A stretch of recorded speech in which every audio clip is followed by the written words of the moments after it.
In their place, other species move in. Among the most disruptive threats are invasive ants, particularly fire ants and Argentine ants. These ants behave differently. In many areas, they displace native harvester ants, reducing both their abundance and stability. For horned lizards, they are a poor substitute. They are not taken in the same quantities, and their behavior makes them harder to exploit using a sit-and-wait strategy. What was once a predictable resource becomes fragmented, unreliable, and so the balance shifts.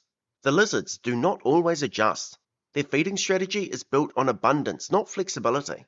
Their physiology is tuned to a particular kind of prey. When that prey declines, alternatives are not easily taken. For some populations, the effects are already visible. The Texas horned lizard has disappeared from parts of its former range, including the state of Arkansas. The coast horned lizard is declining from parts of California. Many species are still classified as least concern, but this reflects their overall distribution, not the conditions of individual populations. In many areas, numbers are falling and their ranges are contracting. For many species, even this picture is incomplete. Assessments are not always recent, and some have not been revisited in years. Of the species currently listed by the IUCN, most require updating, leaving their present status uncertain. Invasive ants are not the only pressure. For much of the last century, horned lizards were collected in large numbers for the pet trade. Their unusual appearance and passive behavior made them appealing, but their needs are highly specific.